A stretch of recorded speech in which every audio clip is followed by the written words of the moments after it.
Hello, welcome to Dunces and Dragons. I am your Dungeon Master, Ed. I am joined, as always, by Topper, who is playing my foreskin tugger, the gnome wizard. I'm joined by Ben, who is playing Grymar, the Goliath fighter. Dave, who is playing Kavir, the tiefling rogue. And Rhys, who is playing Drake, the dwarven warlock. We do not have Peter today, so Snorri will be guest star. Yeah, no, I don't think we'll give him one. We gave Kavir one, so I think we have to be fair and give Peter one.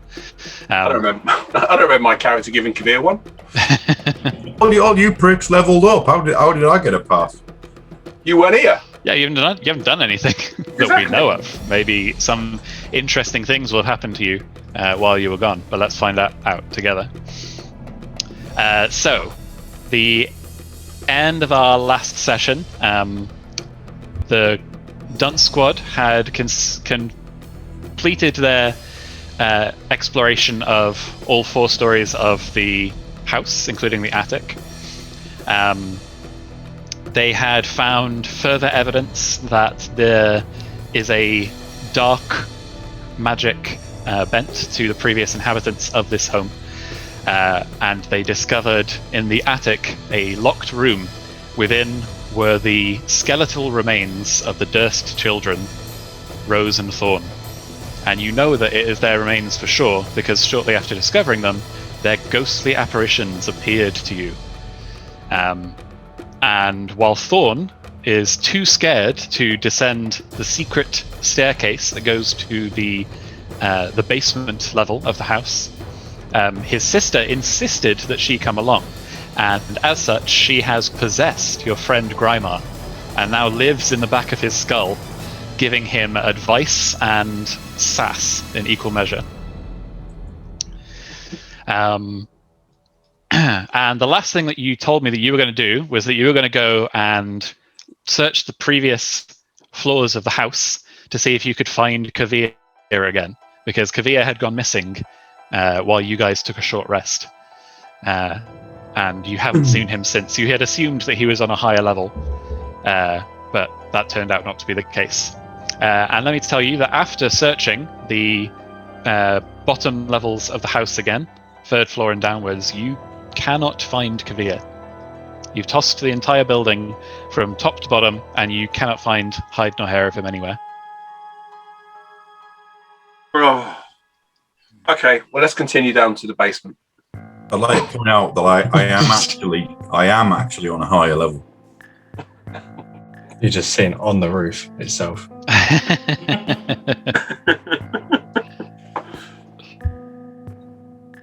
are we going to do, team?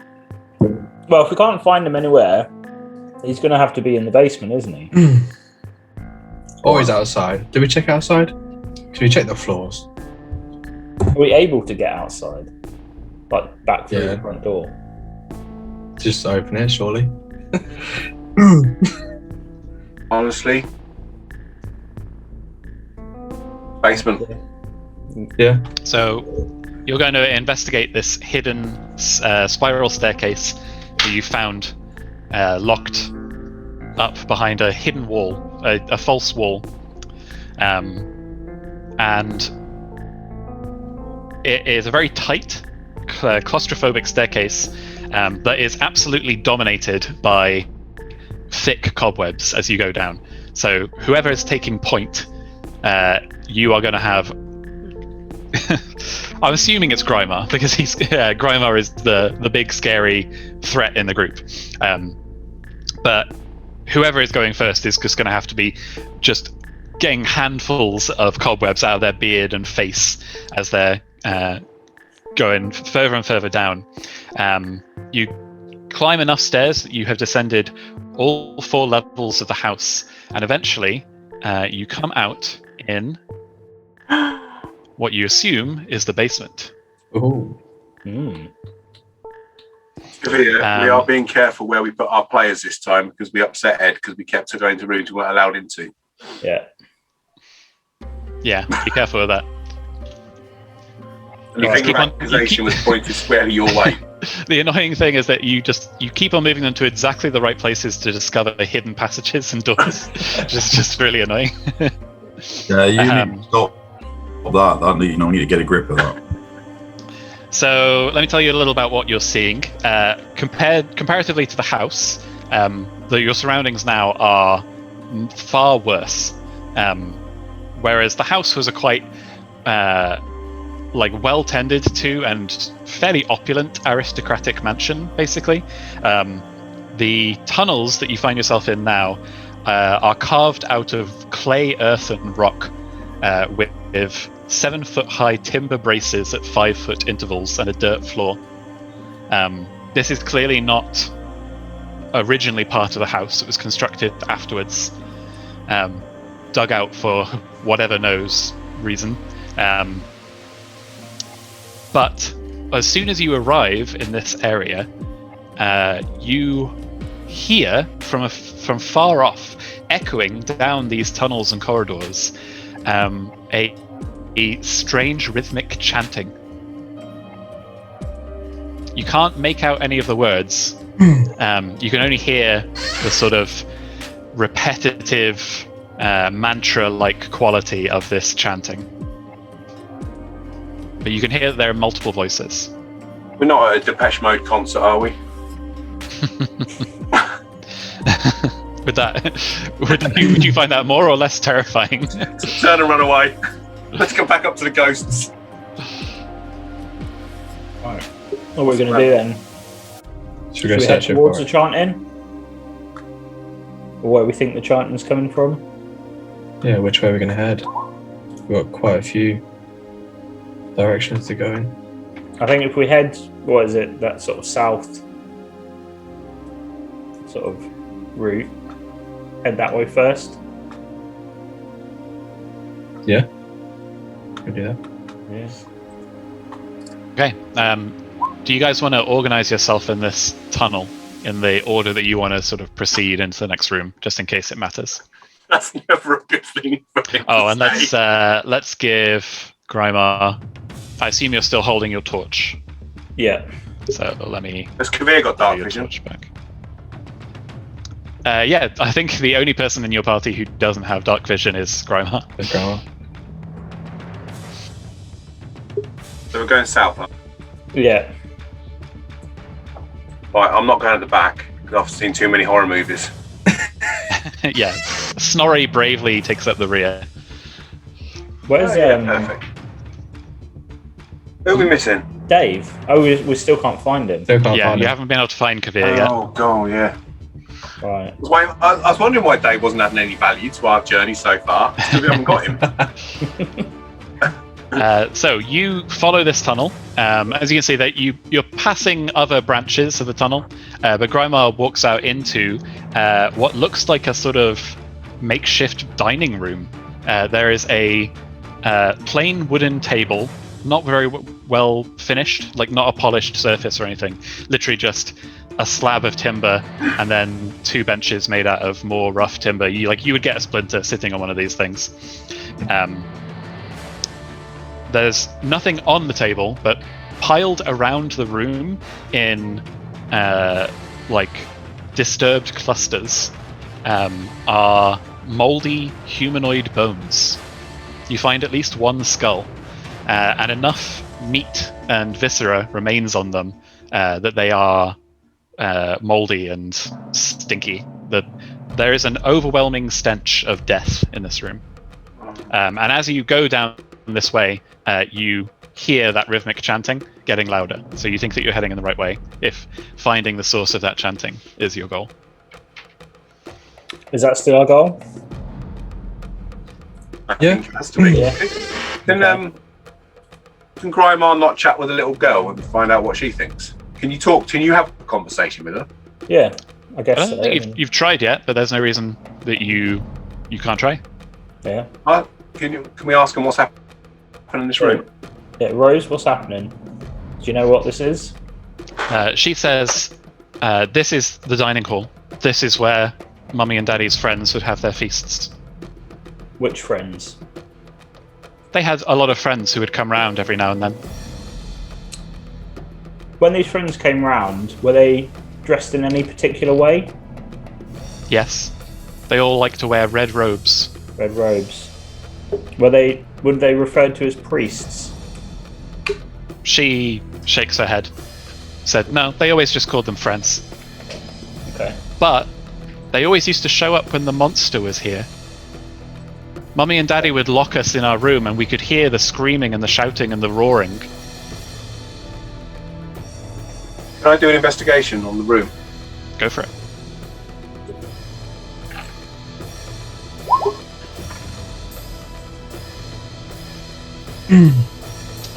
No, nothing untoward stands out. You cast your eye over all the remains under the table. There's no lurking creatures or secrets that you can determine. 6 modifier when I rolled an 8. So is there what do we do? Right, well, we've got from what I can see, a bit of a passage to the south, and then one to the west, which seems to be going upstairs. I can only imagine. I think we need to work out what our priority is here. Is it seeing if we can locate Kavir, because he might be off the other way, or is it to go towards chanting? Now they might both be the same thing. Yeah, well, it's whether Kavir's been captured by someone, caught by someone, and dragged down here, and they're about to do some kind of ritual on him. That's the only time I can think of, like, when you get chanting like that. So if we go on the safe assumption that Kavir has been taken by this monster. Either the monster or the group of people in red robes. Parents. Can we call him? Can we shout out for him? Do you think it's like him? Well, why not? Kavir! Okay. Let's rewind a little bit then, if you're going to do that. Kavir, it is several hours earlier.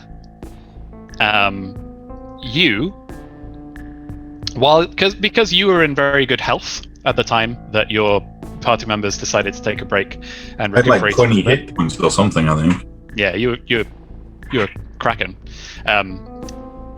So you decided to spend that hour where they were tending to their wounds and catching their breath, re-exploring some of the areas you'd already explored, looking for any valuables that you may have missed or any clues or... Clues, yes. Also, anything that happened to be of value, obviously, but not specifically. I mean, I'm not that kind of... Exactly. So do you remember the hunter's room on the first floor? Yes, with the doggos. So you are in that room. You go back because you remember that there's a cabinet of crystalware that you decided would probably be a pretty good place to start your investigation of the house. And as you are fiddling with the door to this cabinet to get into the crystalware, you find that it is locked. You get out your trusty lockpick, and as soon as the lock is disturbed, the floor underneath you opens, and you are deposited roughly at the bottom of a 15-foot shaft. Oof. So because you've fallen quite a bit, I'm going to have to get you to roll a d6, and you'll take that much bludgeoning damage.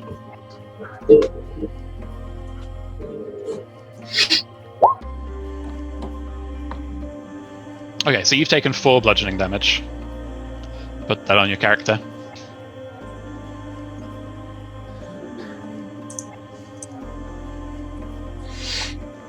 Ouch. And you should be able to see yourself now on the map.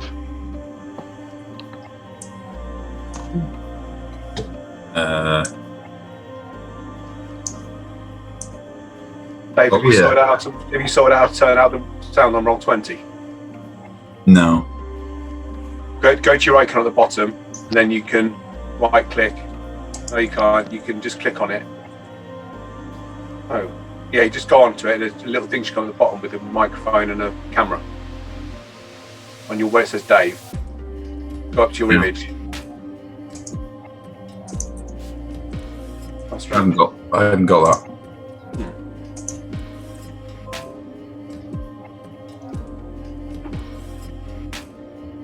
Okay, sorry, Karen. So yeah, you are deposited roughly at the bottom of this 15-foot shaft. Pick yourself up, dust yourself off. The section of the house that you find yourself in is completely unlike the rest of the house that you have seen so far. Behind you, there is a ladder. So you could try and climb back up to the floor that you just came from. But in front of you, here, you notice that there is... basically you can tell that it's a fake wall. That from your end, it's very obvious that it's fake. There's basically like these timber supports and hinges, but then they're hard packed on the other side with dry clay and dirt to make it look like they're part of the wall. But you can tell from your area that you would be able to push this open. Okay. I will push it open, and as I push it up, I'll do it slowly and hopefully gently, and then I'll use something to try and, because I think it might be hinged, so rather than just push straight through, I'm going to try and put something in that I've got to prop it open. Okay, so it doesn't close behind you. Yeah, so I've got some pitons, a crowbar, a hammer, and various other things. Yeah, a piton would do nicely for this. So you just very slowly open this. The rusty ancient hinges creak open, and you are let through into a room that sends a chill down your spine. The room is festooned with mouldy skeletons that hang from rusty shackles against the walls. A wide alcove in the south wall contains a painted wooden statue in the likeness of a gaunt, pale-faced man wearing a voluminous black cloak, his pale left hand resting on the head of a wolf that stands next to him. In his right hand, he holds aloft a smoky grey crystal orb. Oh. Does this guy look familiar from any of the paintings that we saw? No. So you remember what the master of the house looks like, and this is not him. Okay. There's no familial resemblance, and it's some of the... No, not at all. They look very different, actually. Okay. This guy has much more sharp, gaunt features, and he's noticeably like thicker build, like more regal bearing. Pointy teeth? Not that you can see. Okay. I mean, his expression is fixed, firm, and a frown of discontent. This orb bears some investigation. That sounds like something I might be interested in. Okay. But what else is going on in the room? I think it's time to check for traps and whatnot. Yeah. So you can give me an investigation or a perception to check the room for any obvious traps. As I'm unhurried and, can really take my time about this, there's no pressure on me or anything like that, would I have advantage or anything? No. You did say to try it on. Yeah, no, you definitely, you're doing the right thing by trying, but I'm going to resist you every turn. Okay, I that was a bit weak sauce on it. I'll try again. I'll try harder next time. Yeah, you gotta really, find some leverage on me to get me to do that. Wow, you ever rolled badly as Dave? I do when I'm trying to shoot things. If you remember. Okay, you determine that there are no traps. The only secret in this room appears to be the door that you found when entering this room. And obviously that was much easier for you to find than anyone in this room would have been able to. You notice that the crystal orb, the smoke effect in it, it does actually shift slightly and very slowly. which implies to you some sort of magical quality. Okay. You also notice that 4 of these dead bodies hanging to rusty chains on the walls are in better condition than the other 3. Like they are fresher. It's none of those folks from upstairs that I'm aware of, is it? So their features are heavily disfigured by the ravages of decay and whatever, horrible experiences they suffered down here. But none of them, as far as you can tell, bear an obvious likeness to any of the figures you saw in the portraits. However, all of them are wearing some amount of remnants of tattered red robes. Okay. So I think it's time for me to move into the room and whip out the old dagger and see about getting that orb. Lovely. Do you want to move yourself up to the statue? Because I'm not a magician, but I know some that might want to look at it. So this is. Can you see where I'm clicking? Is that how it works? You should just be able to click and drag your token to where you want to go. Oh, okay. So is that the statue? Yeah.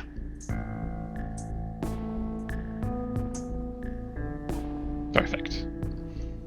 So now that you're in your room properly, you can see the 2 exits to the top and bottom of your room. So you're just you're getting the dagger in underneath and trying to leverage this stone out? I think that feels like the right thing to do. Okay. It's a terrible idea, but that is what I would do. Okay. I want you to roll me a wisdom saving throw with disadvantage. Can I use my inspiration point to remove the disadvantage? The inspiration is for re-rolling a dice. So what you could do is roll both of those dice and then re-roll the weakest one of the 2. Okay. All right. I'll give it a go. I'm already. My wisdom's already -1.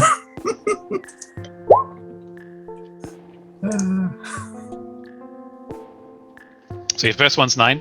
So remember, with disadvantage, you roll twice and take the lower result. So you're 16. So do you want to spend your inspiration to re-roll that 9 and give yourself a better chance to succeed? Yes. Okay. I regret this immediately. Okay. It's what I would do, though. I stick with it. That is what my character would do.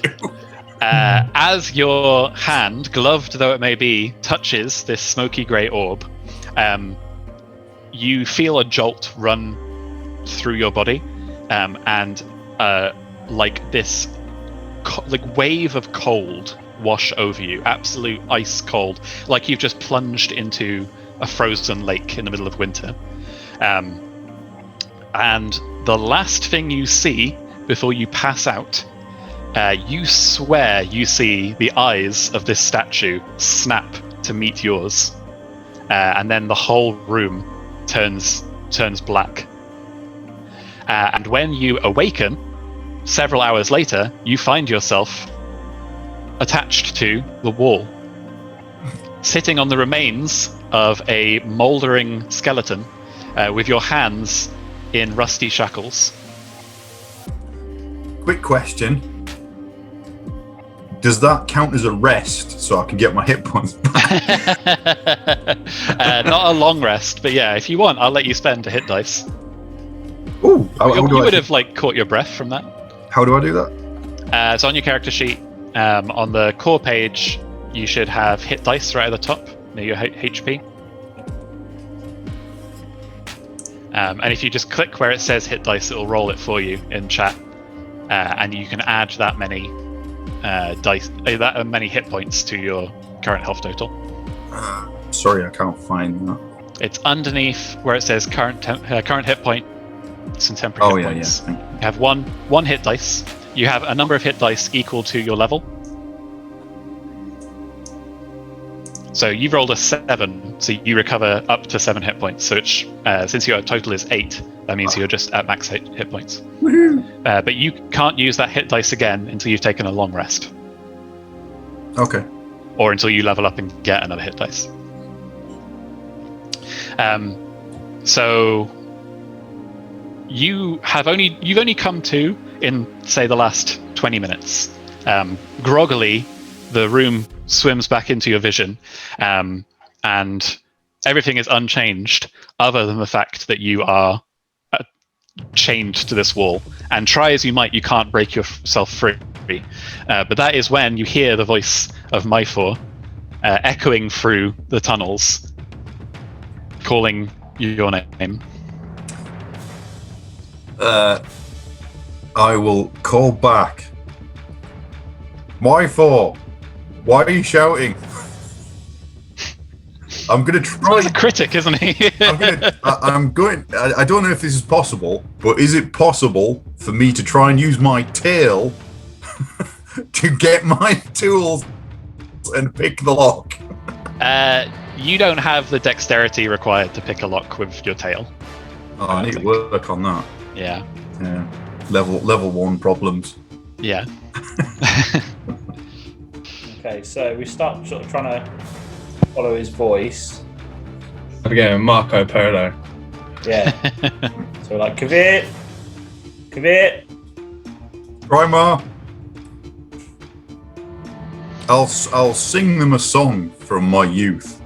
I guess we all follow suit as well. And The classic song, "Help me, fucking help me, oh God, help me." as we start hearing his singing, we decide to turn and start walking the other way. Assuming that it's just further ritualistic chanting from the damned. Yeah, Can I so sing we're just- going for that rather than Dave That's how singing. good my song is. Right, so I think we've sort of found, we can say we've found Kavir now. Yeah, so That was a good performance, Dave. That is pretty good, actually. I think that's the best performance check we've had in the campaign thus far. The last performance check was so bad that Myfor quit being a bard. Can you hear me? Yeah, I can hear you now. Jesus Christ. You sound like you're at the end of a tunnel. Could somebody give me a hand out of these inconveniences I found myself in? How much gold he got on you? we just take a boy he's got and leave him. So they just is he in sort of like, what was it, metal shackles? You said. Yeah, they're rusty rusted iron shackles. manacles that are nailed to the wall. Ben, So weren't you daft enough to make yourself like lawful good or something? yeah, that's why I'm helping you without asking you for any money. Because I'm a nice guy. Remember that. Sucker. I know. I'm gonna go. So, Can we just ask him what's happened as well whilst we get him out? well, we have to decide how we're getting them out because at the minute, none of us can lockpick apart from Dave. That's very So, true. it's either going to be swing a sword and hope for the best, or I happen to have a crowbar. Or Kavir, you could use an axe on his chains, break the chains. I have a crowbar. You can probably lever these out of the wall, given the size of you, and I can then pick the locks. Yeah, just We break do the that. chains, either crowbar or axe. yeah, I'm happy to crowbar it off the wall and then let you pick the locks if you can do that. Does it look like something they'd be able to do? Yeah, so these manacles are not in great condition, and so they're also attached to a wall that is mostly made out of like rock, clay, and dirt. Oh, just So pull them out. yeah, the wall it's then. not out. Especially with all like the state of decay everything is in here. You think you could probably lever it out with a good enough strength roll? Don't forget, Grimar's a big, strong boy. Well, you know. What's wrong with the sound? It's extremely loud. super bassy and loud. There you go. So 24. Roll a 24. Yeah, so that's easily enough. So with your crowbar, you just wedge it in underneath the manacle, and you pull it out along with like a 6-inch nail that was securing it to the wall. Nice. So you still have these manacles on your wrists, and they are now bladed, Wow. but not like a cool anime blade, like a cool. Oh, I'm probably going to give myself tetanus if I go to the toilet, sort of situation. Can I pick the locks and get these off? Yeah, give me a lockpick check. 12. So 12 is enough to break these locks. They're very simple, rudimentary, and very aged locks. Like, you managed to get the one off of your left hand purely by clicking the tumblers into place and snapping it off. The other one, you find that it's easier to literally just like force the lock with one of your firmer tools and sort of strip out the rusted metal inside, and then it just swings open. Thank you, Grima, for freeing me. You're welcome. Just remember that. I will reward you with a ball bearing if you like. I'm good for ball bearings. You can call it a favour ode. Snorri enters the room because he is here and present. Oh, right. So what's happened to you? What, you know, how long was I out? Do you know, and where have you been? It's been a few hours now, hasn't it? Yeah, you said several hours. So we've been Several hours have passed. So we've looked pretty much around the whole house. Yeah. I've found some creepy things. We encountered the ghosts of the 2 children we met outside. Apparently the house manifests the children outside to lure people in, and we got suckered straight into that. So now we're stuck here. So Snorri was right. We should have just burnt the place down straight away. Oh yeah. Yes. Would have been good. So yeah, and then after we encountered the ghosts, we agreed to help them out, find their parents. Which she is now attached to Grandma Yeah, by possession, somewhat. I've now been possessed. What do you mean it attached? Attacked. So her spirit, personality-wise, is now linked to Grima. Right. So Grima can now hear both his own thoughts and hers. I think that's the way it is. You've got an 8-year-old girl living in your head. Yeah. You need to be on a register, mate. Do we have register? That guard that we lost, he would have known. No. Can't hear you, Topper. The orb on that statue. Don't like touch that. Why not? Bad idea. Also, the statue could be alive. That's unclear at this point. So I mean, if we had like some kind of wizard here who could detect magic. If we had a competent wizard, you're right, we would be. Well, he's here, but not physically in person. Maybe we can do the old Snorri test.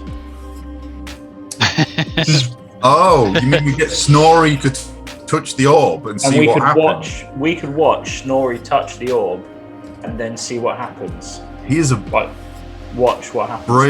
brave true. Snorri says, Snorri curses at you in Mountain Dwarf. I could use Mage Hand and have a little tinker around. Would that allow me to do that? I mean, Rhys, can you do sort of like a magic check on it? Are you able to do that? Yeah, I don't see. Can Warlocks do that? I think they can. Anyone can do an Arcana check Yeah. to see if they know anything about like the magical properties of an object, or But do it to a and you know any lore good about level. spells and things. Can I do an Arcana check? Yeah, go for it. That's probably a thing I should have tried to do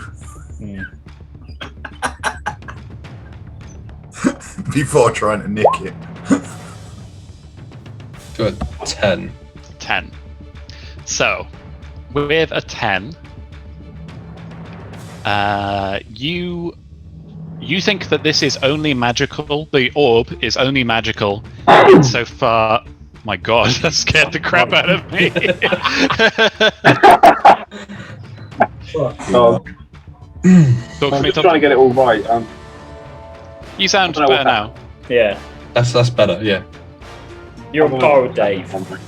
Yeah, you're quite quiet, so you're just gonna have to speak up a little bit, I think, or maybe Hold your boost hand your up. mic by a little bit. I can turn it up full. That'll Yeah, work. that sounded Yeah. okay. Okay, cool. Okay, so with your Arcana check, you think that this is only magical insofar that it's an arcane focus. You don't think it has any special properties in itself, but you can cast spells through it. Like it's like a wand or a staff, basically. Okay. How about the wizard? How about the wizard helps you out and does a little bit of detect magic? Yeah. Yeah. Let's. Now you're here. I've always been here. Well, okay. Now you're talking Just to us waiting again. to roll. Right, okay. So I shall cast a detect magic spell, please, Mr. DM.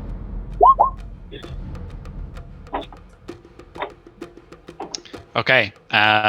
You detect that the orb is the only magical thing in the room that has any magical properties, and you detect that it has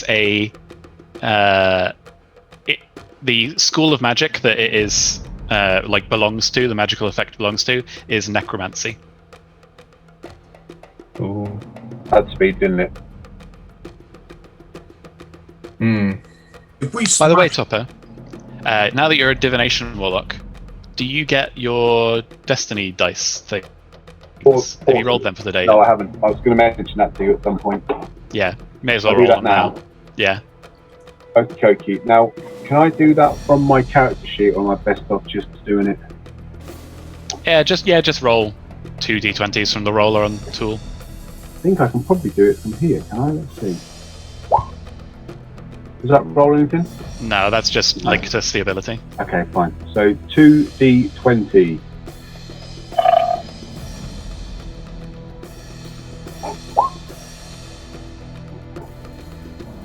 Five and Okay. 17. So keep a note of those, and Yeah, you I can. shall do. For the benefit of the others, whenever I have a long rest, I can roll 2 dice, and I can keep them in the back pocket, and I can use them in place of anyone else's anyone else's d20 dice roll, be that yours or enemies or anybody. So high one, that is probably getting close to a perfect roll, because I've got 1 high and 1 low. So Pretty good, yeah. be nice to me. Like it. Pretty handy. Yeah. For the benefits of Dave, he's now chosen a Zeech. Basically. That's what it sounds like.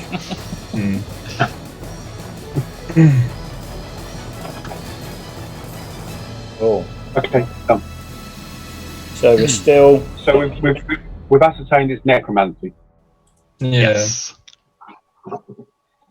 Do we know what we know about necromancy? It's magic relating to life energy. So that can mean raising the dead, but it can also mean healing. So it's not inherently. It's looked upon grimly because it is generally associated with death. See, I did do my research today, Ed.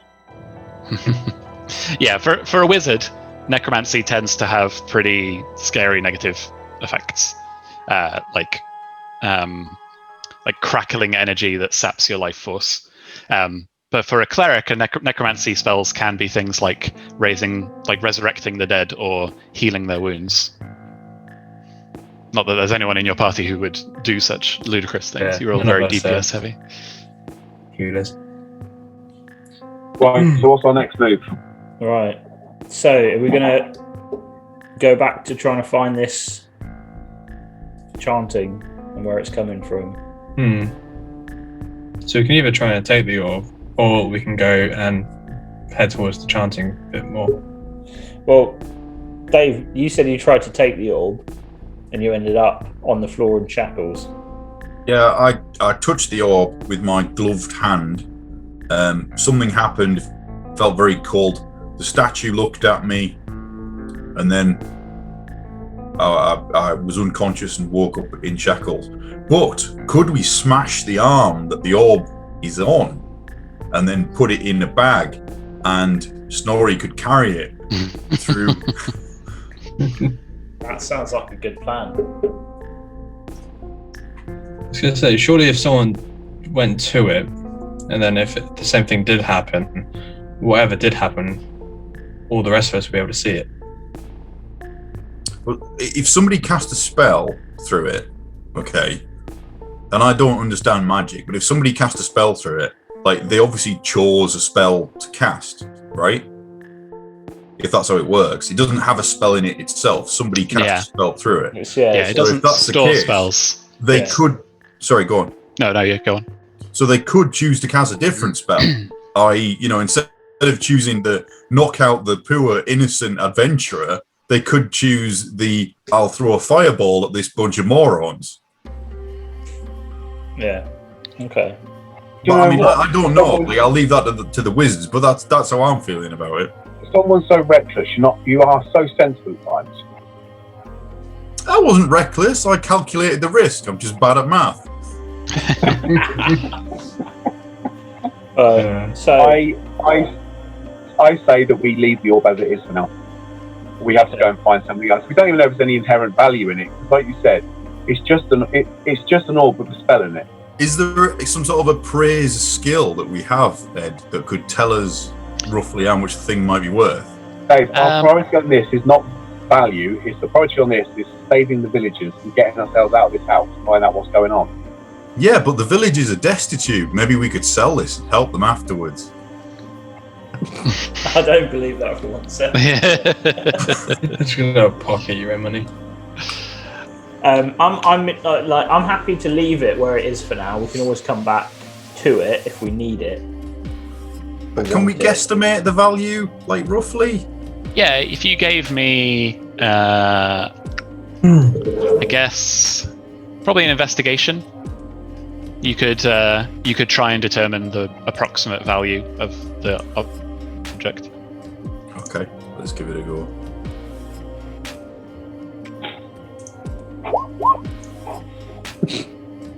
You think it's worth about 25 gold.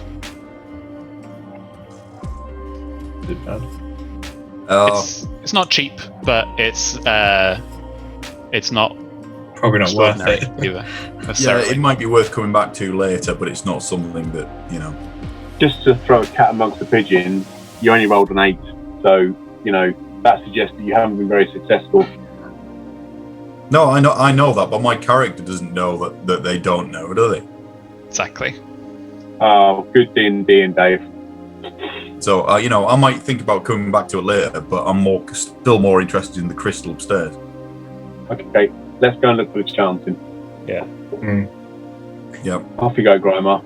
No, let's let Snorri go first. So with the chanting, now we're where we've moved to. Is it louder, quieter? So it was at its loudest when you were back in the hallway. Okay. But we probably need to just go west then. Yeah. So we sort of head back into that main dining room. And then we'll...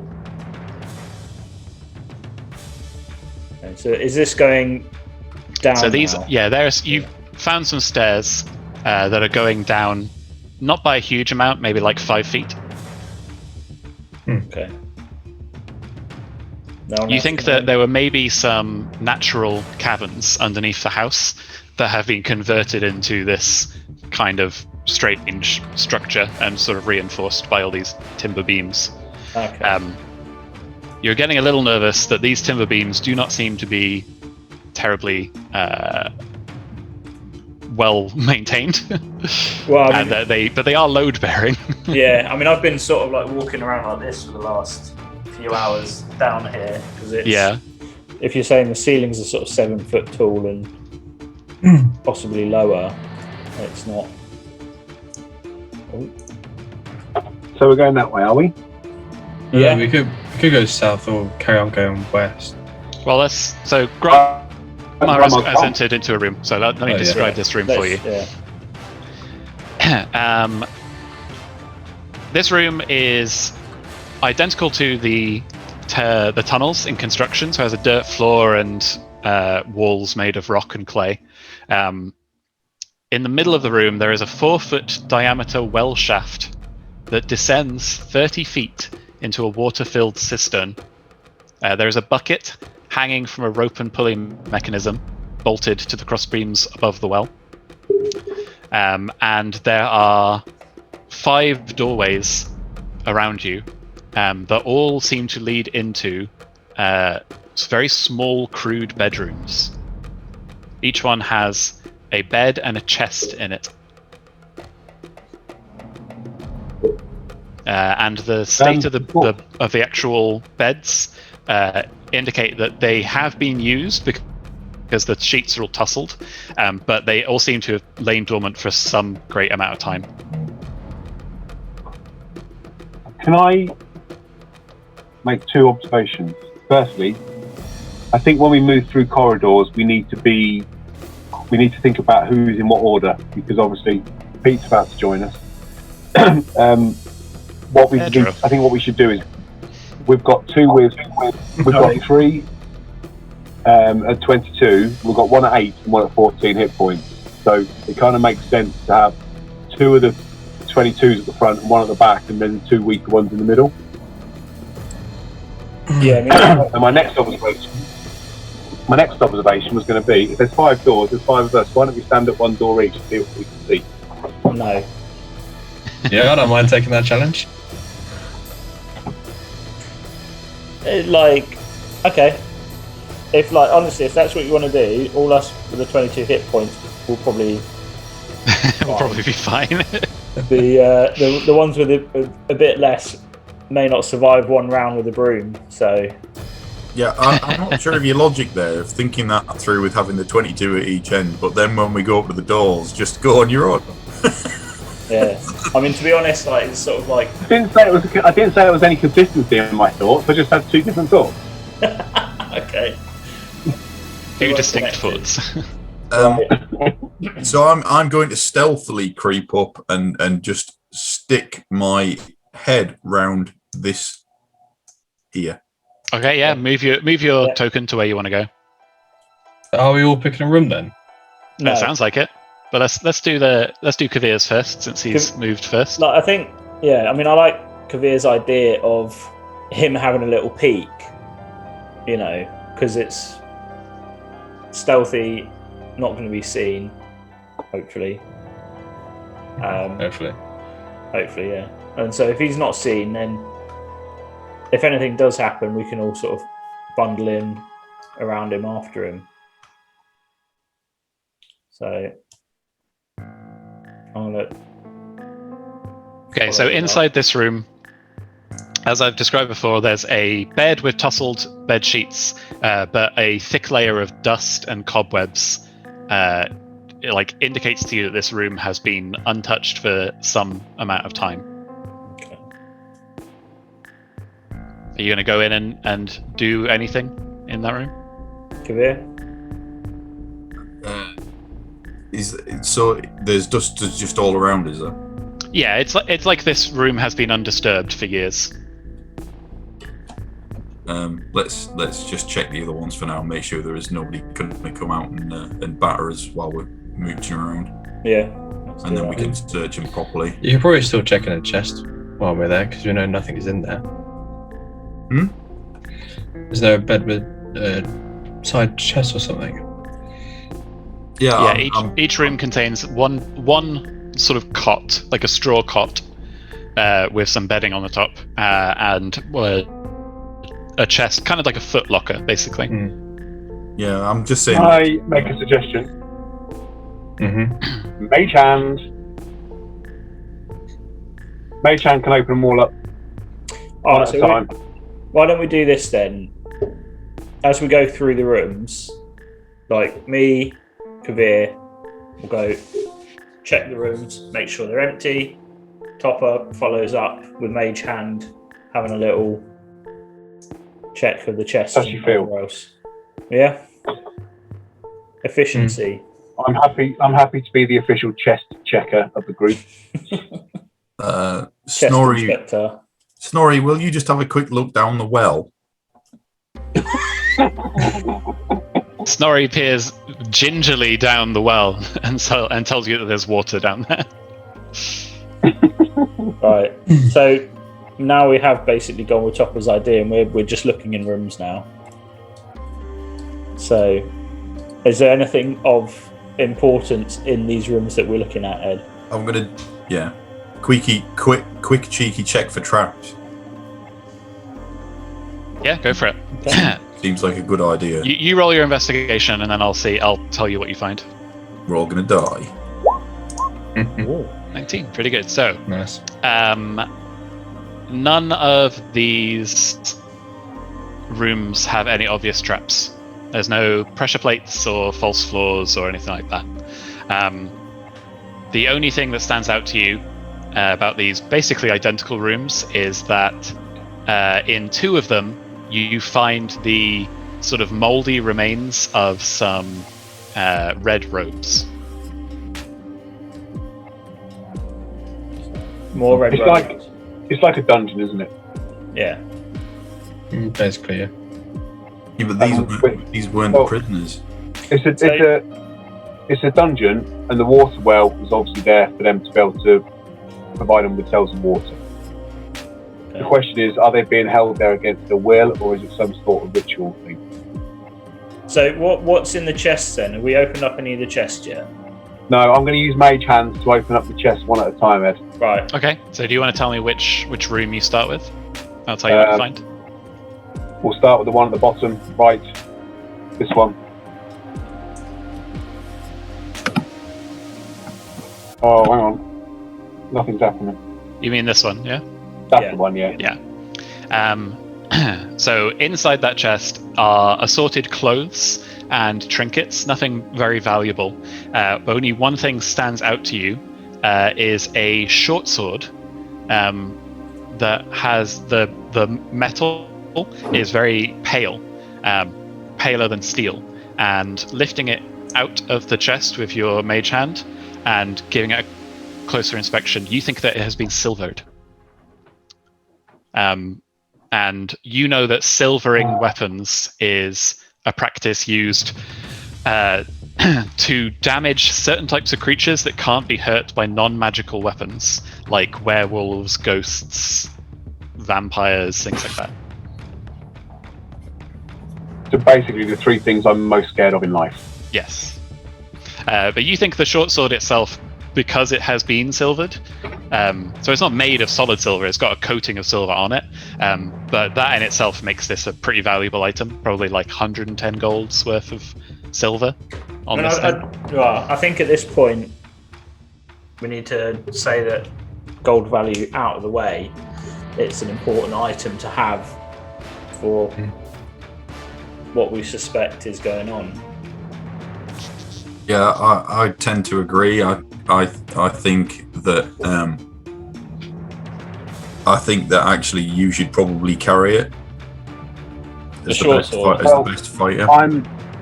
I'm a little enthused by the fact we found a silver sword in the first chest, so I'm now keen to open the rest to see what else we might find. Are you sure that's wise? Yeah. It sounds like a trap to me. Yeah, it's just a boring room with a broom in it. Oh yeah. But yeah, let's do it. So I'm on the next room now, Ed. The one to the left. Yeah. Yeah, this one. Yeah.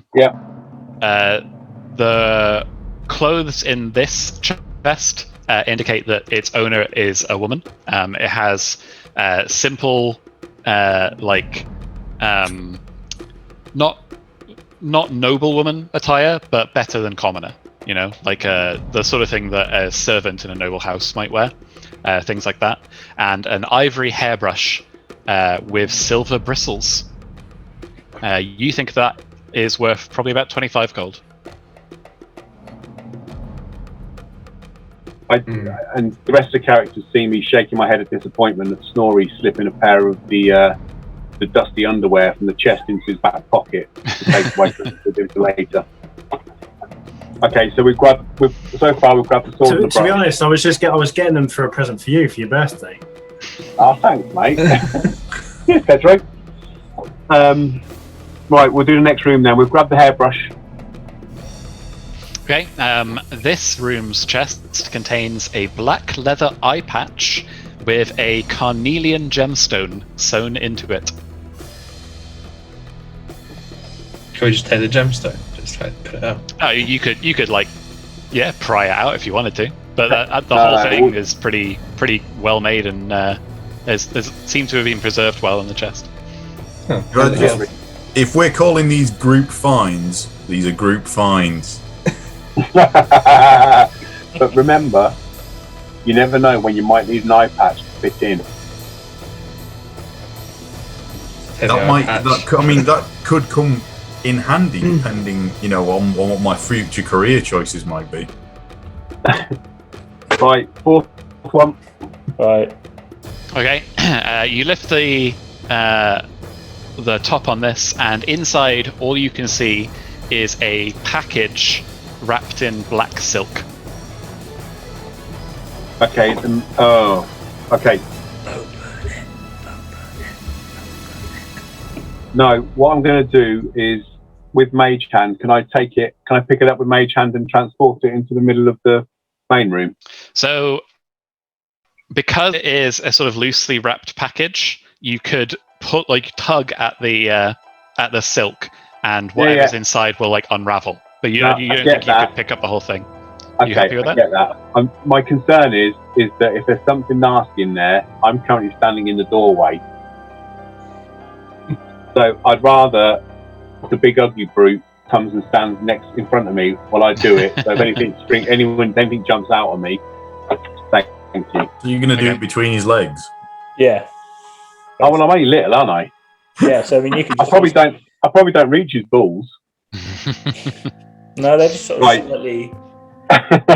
they're just lovely sat either side.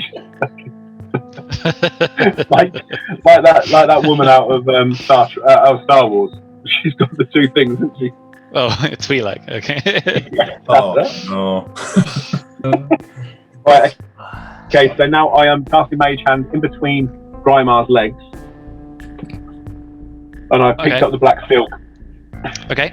So you tug at the silk. It unravels, and you hear clinking inside. And when you finish unraveling it, and so you're holding this big sort of beach towel sized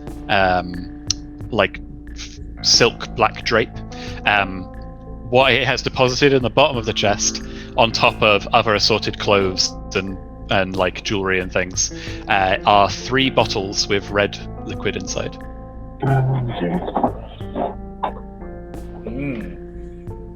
Okay. All Dave heard there was undersorted jewelry.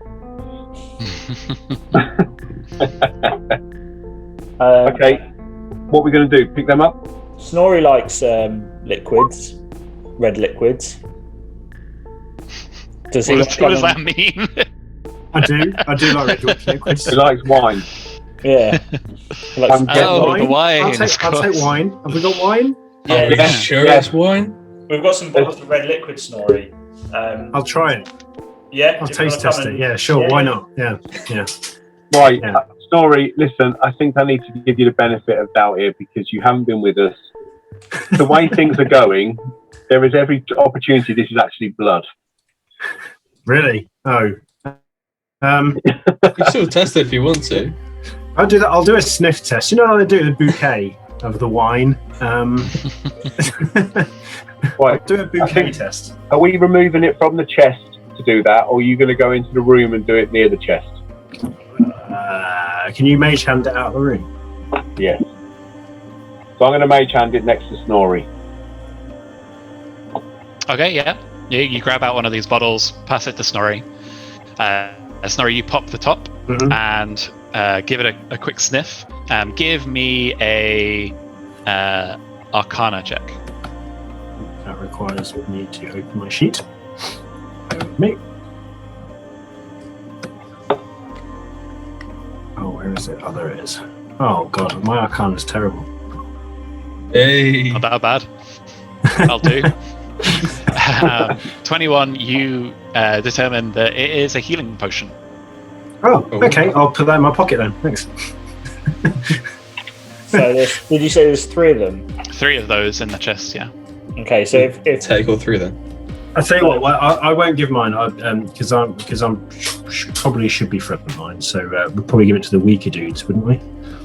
well, if we share them out or have them as group, Yeah, I suppose we just give them to whoever needs them as and when. yeah. So just one person has all 3 and then just hands it out to whoever needs it. No, it's split in between us, but Yeah, Just make it- I say split in between. I'll take one then. Yeah, Topper. Why are you grinning so much? Whatever. Whatever. No, do you want them all, Topper? I don't I'll mind take taking one. one. Mage I'll Hand take one. does have a time limit of a minute, but it's a cantrip, so you can cast it as many times as you want. Ah, thank you, Ed. Yeah, don't worry about that. I can see you panicking that you're going to smash one of these on the floor or something. Yeah, I was more worried about getting to that 5th chest and not having mage hand. Yeah. So I'll I'll do take it. one. Pete will take one, and Topper will take one.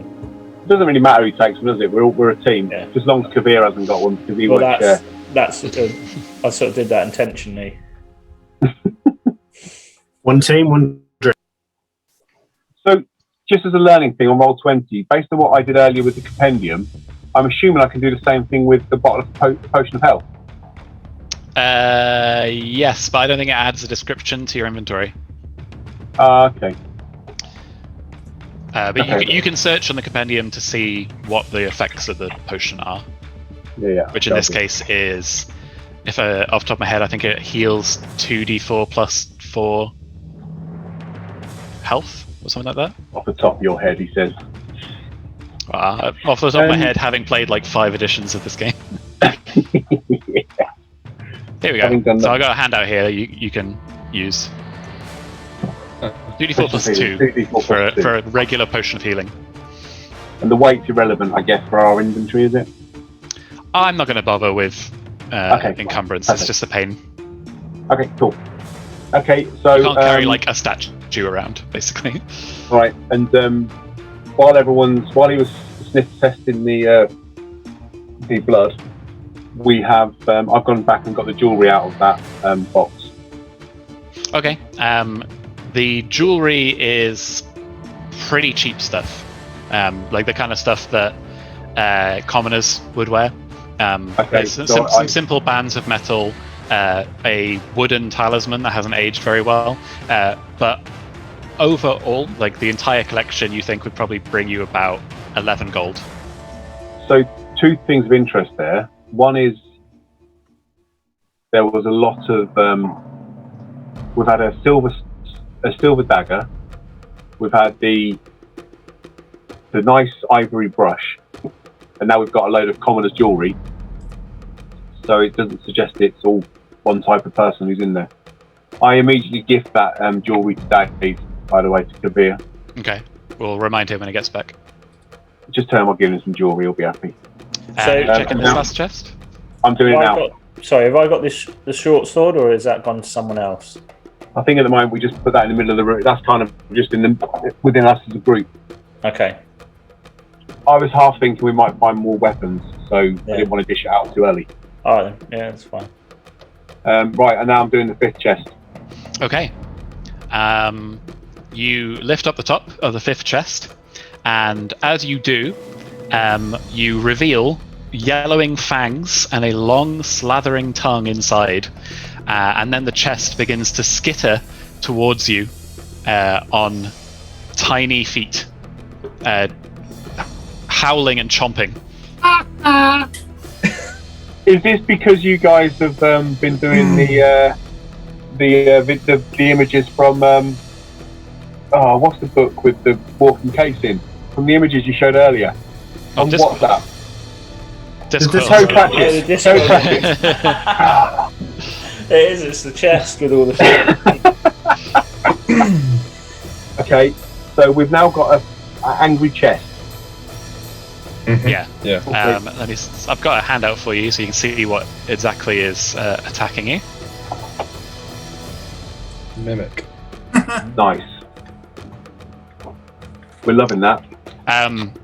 Yeah, so once it starts moving, you realize that what appears to be wood and steel construction of this chest is actually more like a chameleon's skin. Like it's something that is meant to resemble those things, but it actually isn't. And they warp and shift, and it sort of lunges towards you, like using each corner of the base of its chest as tiny feet. My fault. It looks like it's kind of made like out of jelly or ooze or something. Jelly or ooze? Jelly or ooze. Okay. My fault. It reminds me of your sister.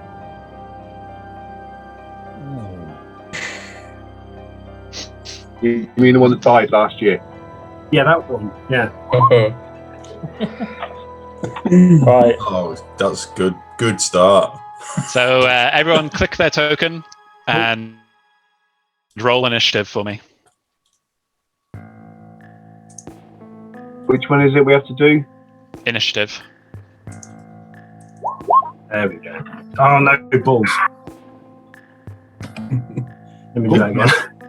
Click my token. Sorry, what am I doing? You have to click your there we go, token that's and then fine. click the initiative button in your character sheet, and it will roll your initiative and add it to the tracker.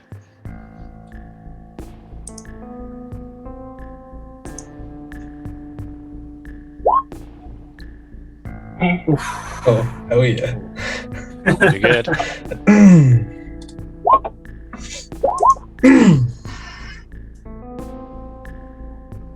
Oh god, Drake, you're the only one that's going before the chest thing. Mimic. Mimic, yeah. Yeah, what so tribe? it's your turn. Big man's last. What a 5! Do you get an initiative bonus, Dave? Yeah, 3. I rolled a 2. So you roll a 2. Yeah. Oh, That sounds like. Combat's clearly not my thing. I'm a lover, not a fighter. Oh, Kavir, by the way, I found some jewellery in a chest and I've given it to you. Excellent. I don't think you have, though. I don't really believe you there. very house. Yeah. No, he has. Yeah, Been really you've nice. given some. So there. So Drake, what are you going to do? I am going to Fireball. Fireball. give one of my. Fireball. Fireballs. Fireballs. Actually, no, I was going to go Agonizing Blast, which hopefully should do some damage. Little handy thing I took from level 2.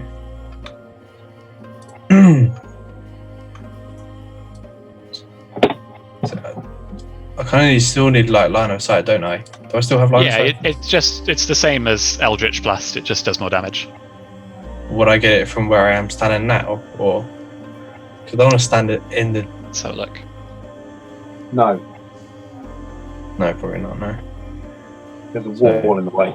No, but if you stepped behind my four, you Or can in fire front of. through your companions. Fireball through my fault. That sounds good to me. Yeah. Actually, I won't do Fireball. I'll do Agonizing Blast instead. Okay, roll it for me. You got to roll to hit.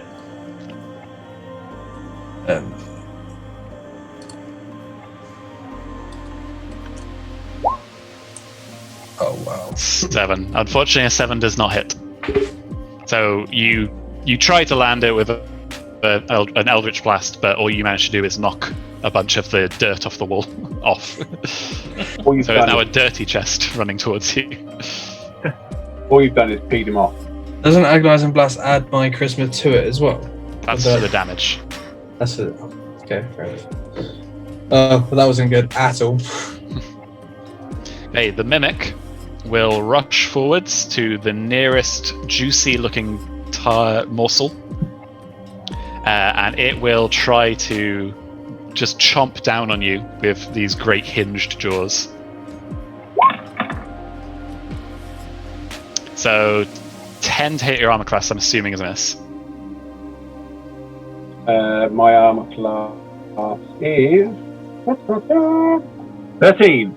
Yeah, so it misses you. You manage to dodge out of the way before its jaws snap shut. Right. But as it does, a big droplet of its saliva hits the ground before your feet, and the ground begins to sizzle. Is it saliva? Okay, so it's acidic. Snorri, your turn. I've got something called a hunter's mark. So it's a spell, and it. How do I link it into the chat? I can't remember. Have you added it to your character sheet? Yeah. Then you should be able to click like a speech bubble if you hover over the name of it. It seems to be my weapons for some reason. Let me just. Oh, that's the extra damage that you do from Hunter's Mark. So if you go onto your spells tab, which is up here, and then hover over the title of Hunter's Mark. Oh yeah, there's a speech bubble. So it's a bonus action, and it's a creature I can see within range, 90 feet. And you choose a creature you can see within range, mystery mark it. Until the spell ends, you deal an extra 1d6 of damage to the target whenever you hit it with a weapon attack, and you have advantage on wisdom and perception checks you find. I thought it might give everybody else an advantage on give everyone else a mark as well, but it doesn't, does it? It's just me. Yeah, it's just you do more damage whenever you hit it, and because it's a bonus action, you can still attack at the same time as casting that spell. Okay, so I'm casting that. Okay, and so then I'll put a little to token on him so you can tell that he's your mark. Thank you. And then can I still do both attacks because I'm dual wielding? No, so the attacking with your offhand is a bonus action. So you just be able to attack with your main hand or with your bow. I will attack with my main hand.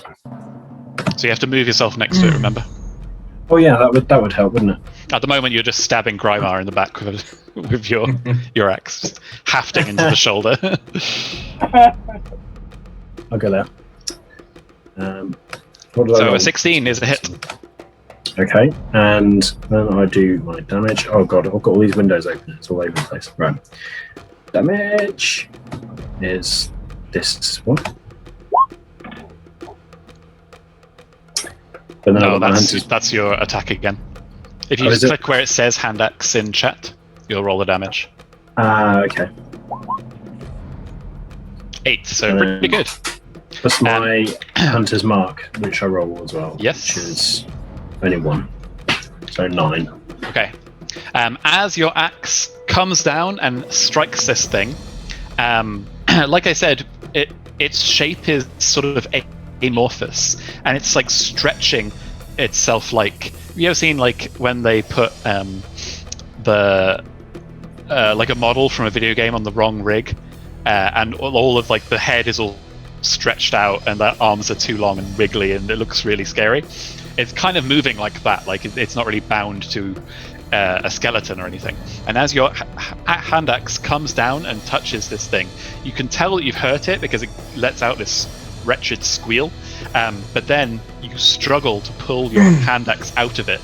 It's like it's made of glue or something. It's just adhered to this thing.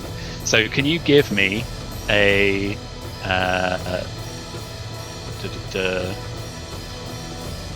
Please say strength. Either athletics or acrobatics, your choice. Oh, they're both the same. Okay. Acrobatics. 20. So you manage to sort of twist and pull it in just such a way that you manage to snap it free of this thing's constantly sort of shifting and twisting sticky adhesive form. And you manage to grab your hand axe out. But you know that anytime you hit this thing with a melee attack, you're going to have that same problem where you might not be able to get your weapon back out of it. Right, okay. Myfor, your turn. Yeah. I am going to cast. Has anyone taken damage yet on him? Snorri's just done a bit of damage to him. How much did he take? 9. 9, yeah. Okay. I'm going to open this up to the rest of the teams. I know. I'm going to cast Firebolt. My only issue is the wooden supports, and they're all. Firebolt's very direct. It's not like Rhys's. Mine's burning hands. Mine's more indirect. It's in that general direction. Okay, so if it's a sort of direct, and you got a good line of sight on it, do it. Okay, 16. That hits. You nail it. Roll me up some damage. Right, sorry, remind me again how do I do damage? I click on the firebolt down there, don't I? Yeah, just the name in chat. I'll roll it for you. Boom. Nice. 8. Okay. So unlike the axe, there's no risk there. And you discolor part of it, and what you reveal is like this texture that's kind of like wet leather that then after a moment sort of forms over and becomes the texture of wood and metal again. Sorry, Ed, can I just ask? So in the future, if we come across another mimic, will it have the same properties? So we kind of remember this for next time we fight a mimic, or is it?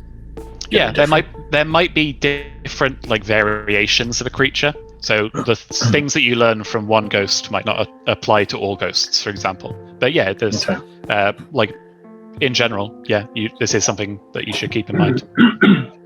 Okay, so I've done 8 damage. Kavir, is your turn.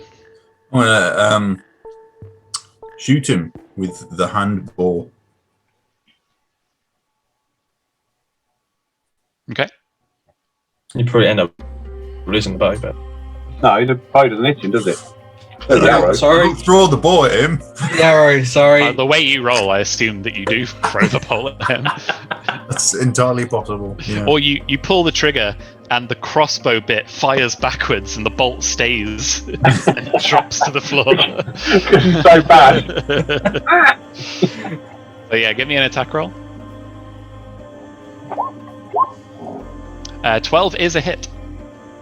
Okay. So he is currently engaged fighting somebody else, isn't he?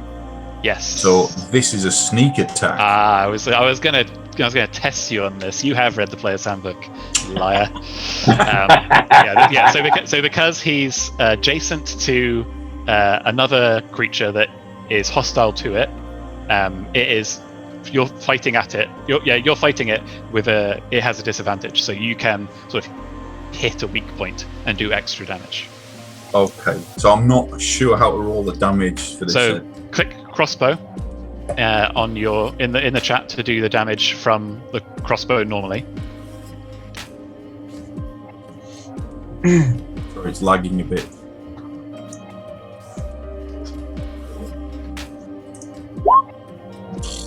Two, and then on your character sheet, under your attacks and spellcasting, you'll see you have sneak attack, and you can just click it there, and it'll roll the damage for the sneak attack for you.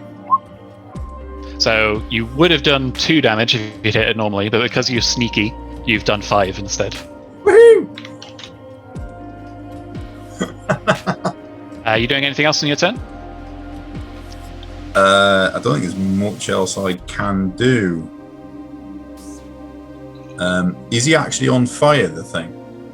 No, it was more like he's been scorched. Okay, alright. I can't shoot twice or anything like that, can I? No, I don't think so. Okay. Then I think I'll stop where I am because there's plenty of meat between me and it right now. Okay, Grima, your turn. Right, so I'm going to use Action Surge. So get an extra. Okay, so you have 2 actions this round. Yeah. So starting off with the long sword. Yep. Yes, get in there. Okay. And then You what? It's damage 1. oh, 6. Okay, and then I need you to give me either an athletics or an acrobatics check as your sword collides with this thing and it tries to sort of rip it out of your hands with its sticky body. 18 is fine. Oh. So you manage to, you just swing straight through and it doesn't have a chance to grasp on. So as I've still got my long sword, another 2-handed attack. Yep, Oh. hits. Oof. Oof. Wow, that's loads of damage. I'm going to need another one though, since you've touched it again. Another athletics. Another athletics check. Yeah, no problem whatsoever. So you chop off this thing's tongue as you are carving your way through, and this tongue just hits on the ground and sort of wriggles a little bit, writhing until it stops moving and just settles into its own sort of sizzling pool of spittle on the floor. Beautiful. These like thick grey mist rising up from it as it slowly dissolves the floor beneath it. Drake, your turn. Nice. It's still alive. It is still alive. This is struggle mimic. We've done about 40 damage so far. It's only got what, 14? No, we don't know what it's got. That's my 4. Oh, that's my is it? Yeah, it is. We don't know. Yeah, we, don't, right. we don't know what the creature's got. Okay, we'll just keep going then. I'll probably attempt to do Eldritch Blast again. So I don't really want to do Burning Hands and then trying to make the house collapse on us. Yeah, that's fair. Plus, with a warlock, every time you cast a spell, you got to have like an hour's break and a cigarette to be able to keep on going. Yeah, so with this, I can still keep on going. What are you casting, Rhys? Agonizing Blast. So I'll give him Eldritch Blast plus my Charisma if it hits.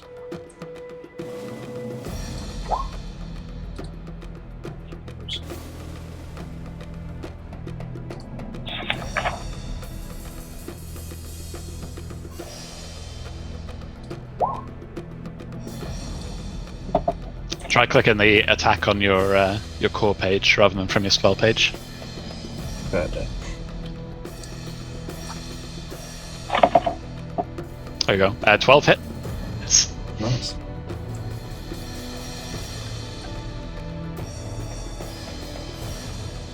Seven. Oh, you haven't updated it with your plus charisma. So what's your charisma? 5, I think. I thought it was 20. 20 is a +5 modifier. No. I thought its modifier was 20. Charisma's 16 modified 3. Great. So yeah, you can. So that's actually 10 damage you've done. Nice. It's still hanging on there. Really? Yeah. And it decides that Grymar is the obvious biggest threat to it. So it will dispense with its bite. It decides that that's not worth it. What it's going to do is it's going to try and wrap the remains of its bleeding tongue around your leg and drag you in. So it rolls a 13 versus your armor class. Which is 18. Yep, so it doesn't manage to do that.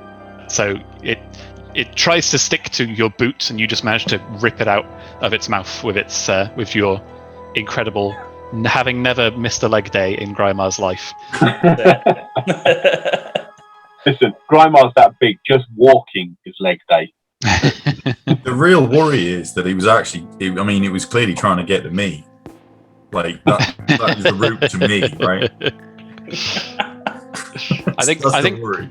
Grymar's leg day is as he's walking around, he's actually pushing the planet down. He doesn't raise himself up. Is this becoming like Chuck Norris jokes? What I really want to know is why the bejesus, my 4 with his 14 hit points, is getting stuck in there, giving this mimic what for, and our 22 hit point dwarf is hiding in the corner. Rhys. I'm right in the corner. I'm just behind you. Snorri, it's your turn. Oh, it's Snorri. You haven't done anything all night. I did cause 9 damage. I'm going to. If I back up, does he get an opportunity attack? Yeah, unless you take the disengage action. I won't bother with that then. I'm going to hit it twice with my hand axes. Yep, that's a hit. Ooh. Nice. Damage plus Hunter's Mark. Oof, wow. That's 13 from the first attack. And Do you get your hunter's mark on every time you hit it? it lasts for an hour, Yeah. apparently. Whenever you hit it with a weapon attack. Yeah, so with dual wielding, you can actually kick out a lot of damage, can't you? Yeah. That, hopefully. Does 9 hit? Sorry, I didn't check. No, 9 doesn't hit, sorry. Okay, yeah. But that first attack was enough to finish it off. So you managed to cleave down with your hand axe, and whatever it uses to maintain its form, whatever foul magic it's constructed with, fails, and it just it collapses to the ground like a trifle, and sort of like it has this sort of jelly-like consistency, but it's clearly dead now. It ceases to move. Awesome. 1-1 on the Just look at- scoreboard, Pete. Yeah, there we go. That's more like it. 1-1 on the scoreboard. Snorri, just to help you out, on your, I don't know whether you read the bit on your Hunter's Mark, if the target drops to 0 hit points before this spell ends, you can It goes use a to another bonus unit. action on a subsequent turn of yours to mark a new creature. Yeah, but there's no other creatures, is there? No, I didn't know that, but there's no other creatures. Okay. So, yeah. Right, so we've dealt with him. Yep, and you all gain 90 experience points. Woohoo! Have you lot been fighting? Had any fights before this? No, this is the No, last one. we all got additional inspiration for being here on time and participating in the team activity. Yeah, you've got inspiration for not having children, basically. Hey, no, that's not an excuse. I've got children.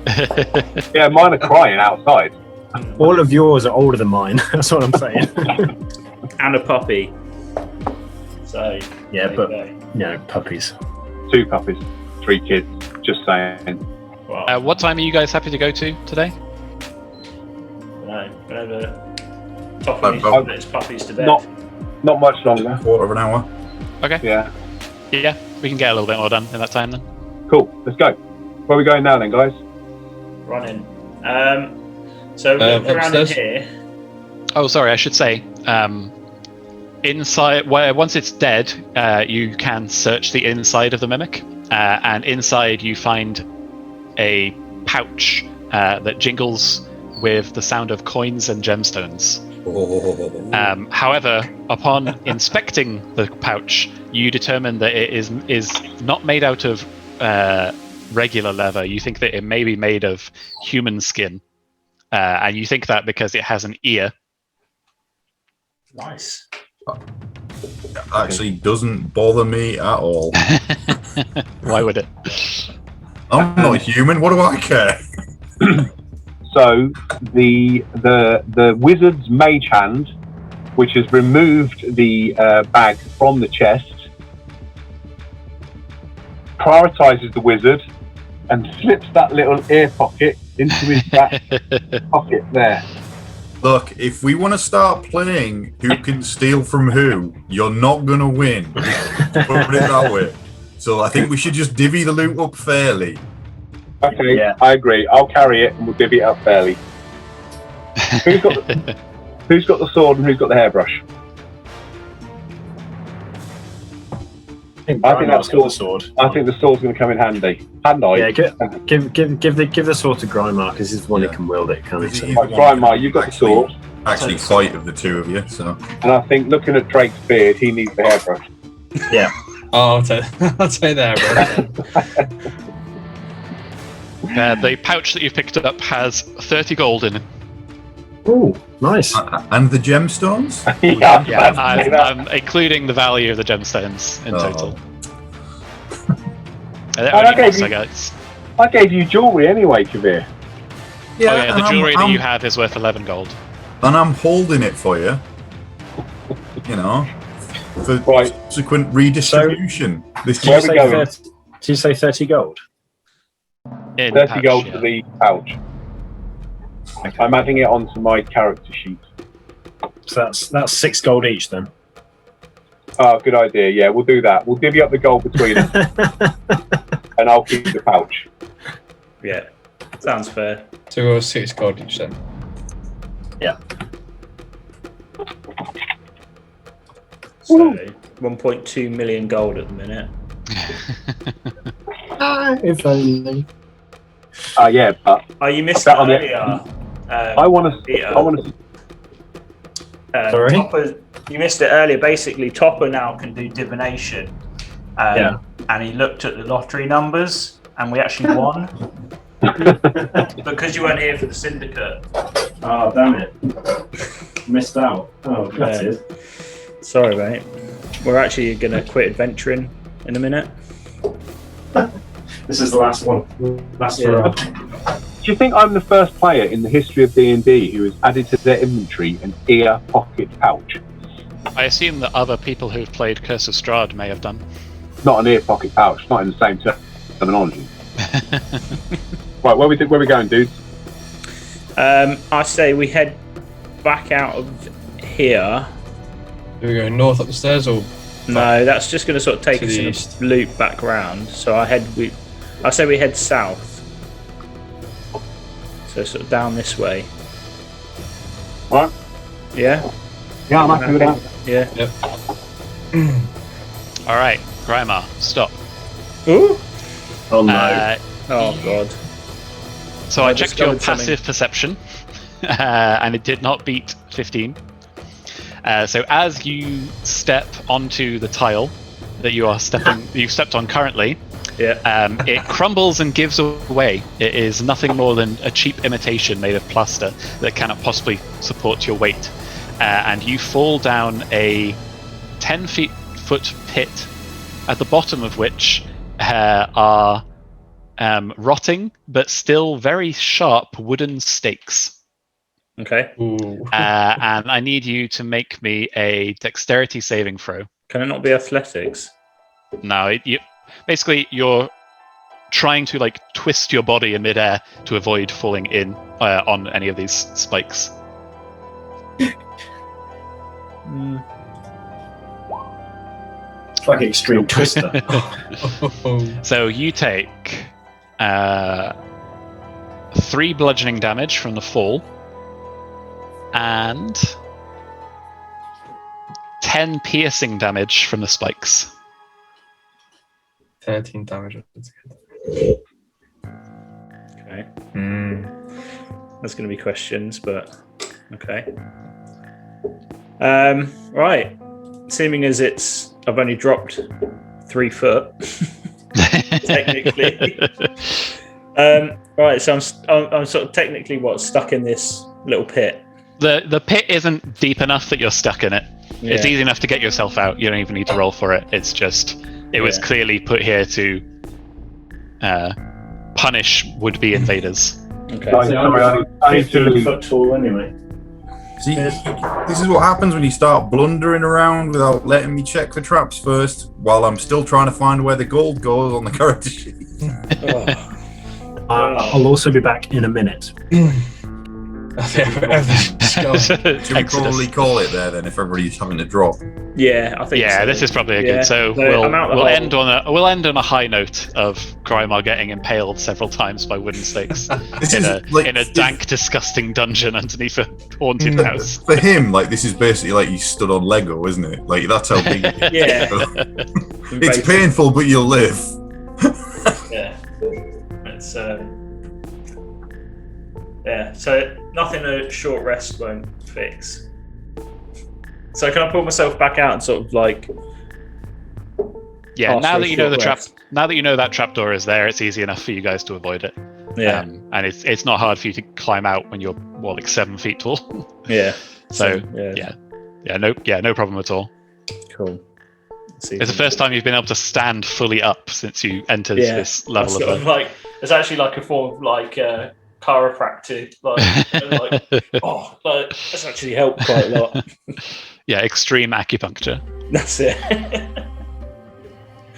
All right, well, Cool.